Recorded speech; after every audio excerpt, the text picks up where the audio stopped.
तो क्या इस देश में लोकतंत्र सुरक्षित है? पर यह बात कोई उठाना ही नहीं चाह रहा, इस पर कोई बात करना ही नहीं चाह रहा है, क्योंकि जो बुद्धिजीवी इस पर बात कर सकते थे उनकी आवाजों को दबा दिया गया है, या कुछ बुद्धिजीवी अब डर की वजह से बात नहीं कर रहे हैं। सबको दिखाया जा रहा है ईडी आ जाना या किसी झूठे केस में फंसा देना। अगर तुम्हारे ऊपर ईडी का केस नहीं लग सकता तो कुछ नहीं है, कुछ ऐसा केस बना दो, लड़कीबाजी वाला ही केस बना देंगे। कितना मुश्किल है, आजकल फिल्मों में देखते हो ना, एक व्यक्ति जिसकी छवि बिल्कुल साफ हो उसके ऊपर लड़कीबाजी का आरोप लगा दो। तो जब सच्चाई बोलने वाले चुप हो जाते हैं तो उस देश में जो जनसंख्या पनपती है उस प्रजाति को मैं चुलगोजा प्रजाति कहता हूं। तो अब भारत में चुलगोजों की संख्या बढ़ती जा रही है। चुलगोजा एक प्रजाति है जो गधों को अपना पूर्वज मानते हैं। गधों के सभी लक्षण इन चुलगोजों के अंदर होंगे, और इनकी सबसे बड़ी विशेषता यह होती है चुलगोजों की कि उनके आकाओं के द्वारा कोई भी काम किया जाए, भले ही वो राष्ट्र विरोधी हो, पूरी तरह से गलत हो, इन चुलगोजों का यह धर्म होता है कि उस काम को सही ठहरा देना, फिर चाहे उस निर्णय की वजह से पूरा देश ही गर्त में क्यों ना चला जाए। नोटबंदी हुई इस देश में, सरकार को यह जवाब देना चाहिए कि उस नोटबंदी से क्या फायदा हुआ, क्या नुकसान हुआ। और अगर एक बार नोटबंदी करने से,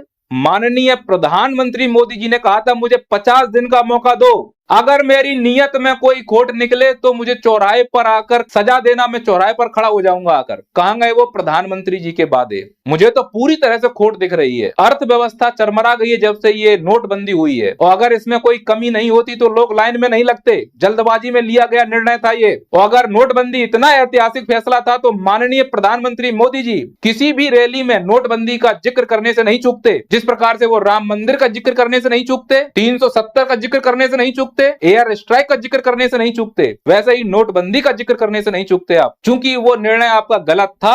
अब चुलगोजों का धर्म है उस गलत निर्णय को सही ठहराना। ये चुलगोजे आपको न्यूज एंकर के रूप में मिलेंगे, या गली मोहल्ले में युवा नेताओं के रूप में इनकी पहचान की जा सकती है। और अगर ये नोटबंदी का निर्णय सही था तो वापस से 2000 के नोट, गुलाबी नोट क्यों बंद किए गए? और मेरा प्रश्न तो ये है माननीय प्रधानमंत्री मोदी जी से कि जब 2016 में नोटबंदी हुई तो आपने आकर बोला था 8 बजे से कि रात को 12 बजे से ये लीगल टेंडर नहीं होंगे 500 और 1000 के नोट। और जब दूसरी बार नोटबंदी यानी 2000 का नोट बंद किया गया तो फिर आपने आकर जनता को संबोधन क्यों नहीं किया? अगर पहली बार शुरुआत आपने की थी तो फिर अंत भी आपको करना चाहिए था। स्पष्ट दिख रहा है कि कहीं ना कहीं आपसे गलती हुई है, नियत में खोट है, पर यह बात उठाने के लिए आपके पास प्रमाण होने चाहिए। दूसरा, अगर आप इस प्रकार की बातें करोगे तो हो सकता है ये मेरा अंतिम वीडियो हो, पर मैं थक गया हूं इस सड़े हुए सिस्टम से। जो मेरे साथ हो सकता है आप कीजिए। इन चुलगोजों को यह लगता है कि जो वर्तमान बीजेपी सरकार है ये हिंदुत्व की हितैषी है, गरीबों की हितैषी है, महिलाओं की हितैषी है, तो क्यों ना पहले इसी पर बात कर ली जाए। इलेक्टोरल बॉन्ड पर हम बात करेंगे बाद में।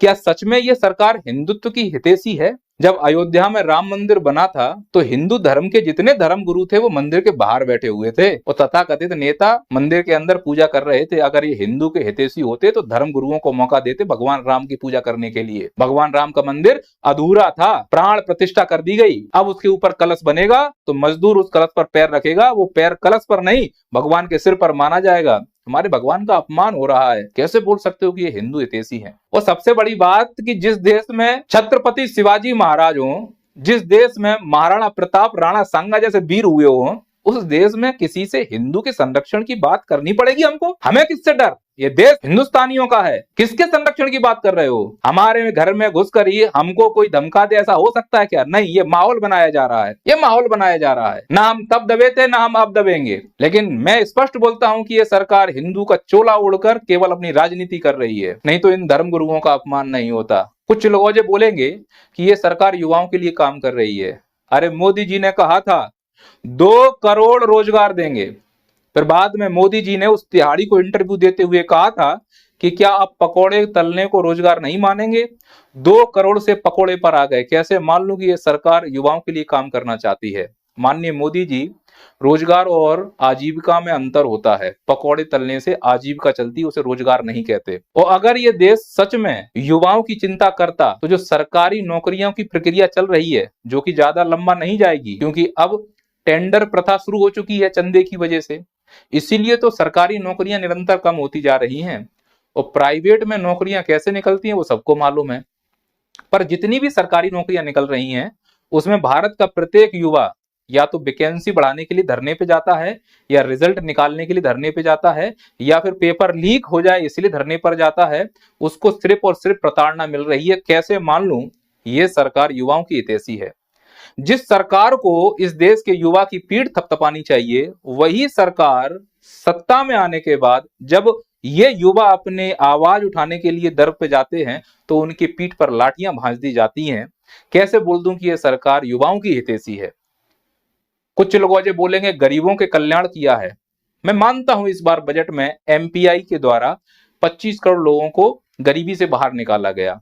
मोदी जी ने कहा कि 80 करोड़ लोगों को अनाज इसलिए दे रहे हैं जिससे कि वापस वो गरीबी में ना आ जाए। मोदी जी मैं क्लियर कर दूं, 80 करोड़ जो अनाज दे रहे हो आप, उससे भुखमरी दूर होती है, गरीबी नहीं। तो 80 करोड़ अनाज का मतलब है कि भारत में 80 करोड़ लोग भुखमरी के स्तर पर हैं, जो गरीबी से भी खतरनाक स्थिति होती है। गरीबी दूर करने के लिए आप एमपीआई का इस्तेमाल कर रहे हो, जिसमें कई आयाम होते हैं। अनाज भुखमरी का सूचक है, गरीबी का नहीं। तो अगर आप 80 करोड़ लोगों को अनाज दे रहे हो तो आप ये पूरी दुनिया को बताना चाह रहे हो कि देश में गरीबी से भी बदतर हालत है, भुखमरी की।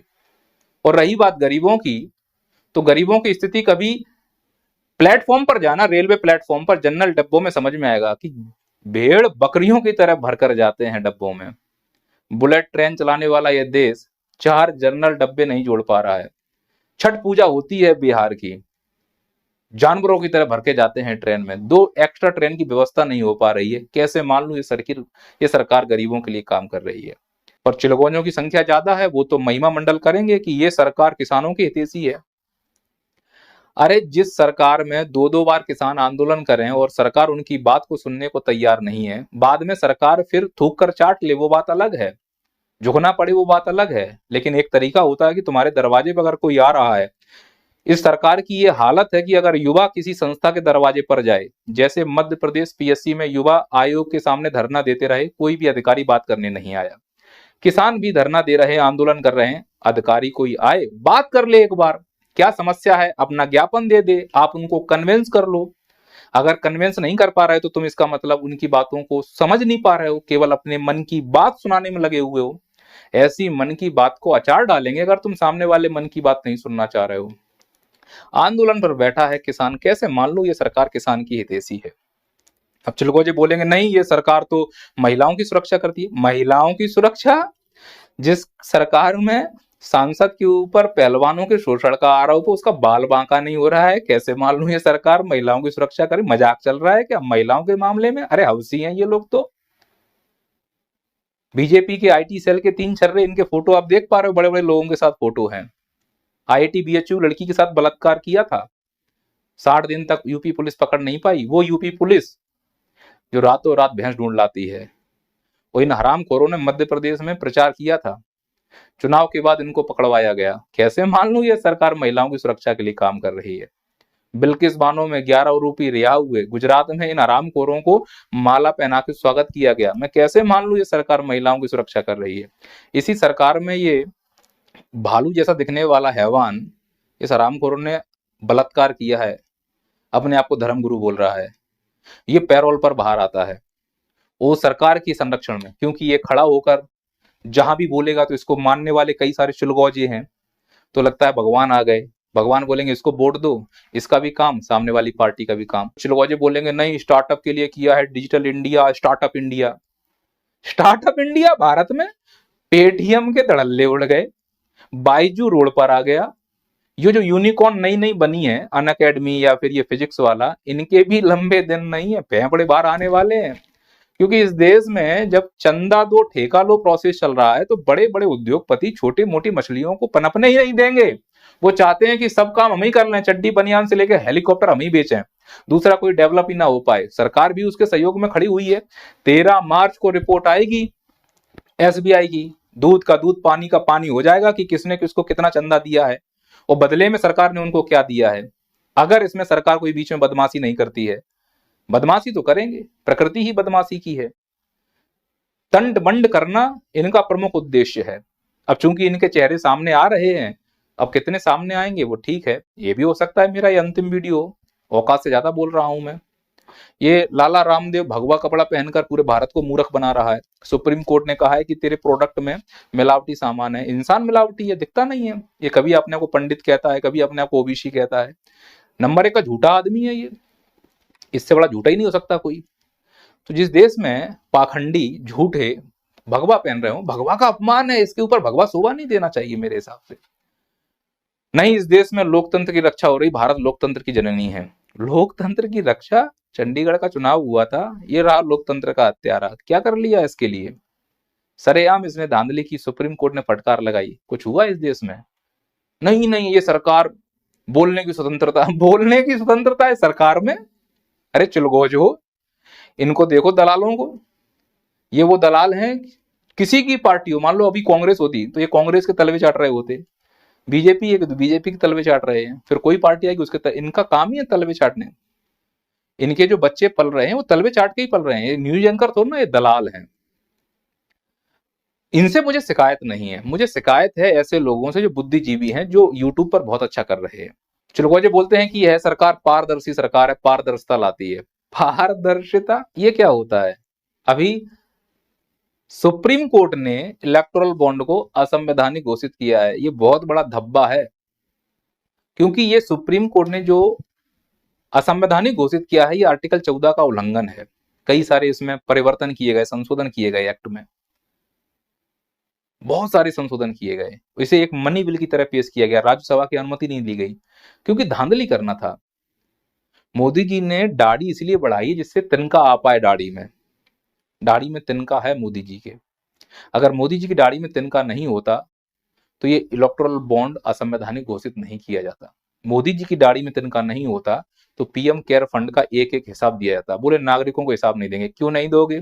मैंने भी 2100 रुपए दिए हैं, मुझे मालूम होना चाहिए कि तुम 2100 रुपए मेरे कहां खर्च करने वाले हो। चंदा मांग रहे हो जनता से, हो जनता को नहीं बताओगे, होशियार ज्यादा समझ रहे हो अपने आप को, तो आपके ऊपर आरोप लगना स्वाभाविक है। अरे हमाम में सब नंगे होते हैं मोदी जी। अब आप ईमानदार हैं तो प्रेस कॉन्फ्रेंस करिए, पर उसके लिए जिगर चाहिए। 10 साल में एक भी प्रेस कॉन्फ्रेंस नहीं की है, मन की बात करते हुए घूम रहे हो। दूसरों की मन की बात आप कब सुनोगे? इस देश को अगर विकसित बनाना चाहते हो 2047 तक, तो पारदर्शिता केवल किताबों में नहीं, हकीकत में होनी चाहिए। जमीन पर आकर धरातल पर काम कीजिए।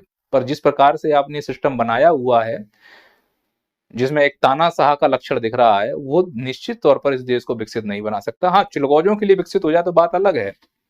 पारदर्शिता की बात करते हो आप, जो ये सेल्फी पॉइंट बनाते घूम रहे हो सभी जगह, जब इसके लिए आरटीआई निकलवाया गया तो मालूम चला कि रेलवे स्टेशन पर जो सेल्फी पॉइंट बने उसका खर्चा रेलवे मंत्रालय उठा रहा है। क्यों भाई, ऐसा क्या विशेष है इसमें?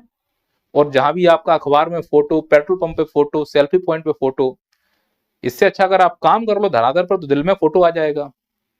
अब आपको डिसाइड करना है मोदी जी कि आपको लोगों के दिल में आना है या फिर आपको फोटो में आना है। नितिन सेठी की रिपोर्ट था, उन्होंने पहले ही कहा था कि ये जो इलेक्टोरल बॉन्ड है ये असंवैधानिक घोषित होने चाहिए, और 5 सदस्य के इस पीठ ने, सुप्रीम कोर्ट ने इसको आज असंवैधानिक घोषित कर दिया।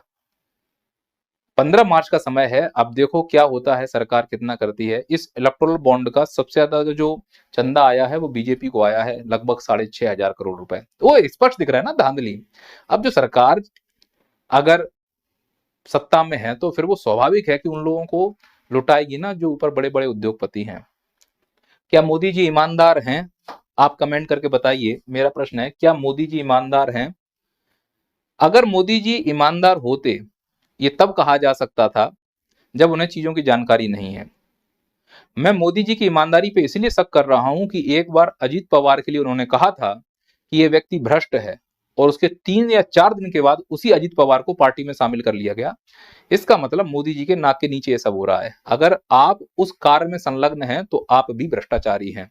आप भ्रष्टाचारी तब बड़े हो जाते हैं जब आप ईमानदारी का ढोंग करते हैं और भ्रष्टाचार कर रहे होते हैं, तब आपसे बड़ा भ्रष्टाचारी कोई नहीं होता।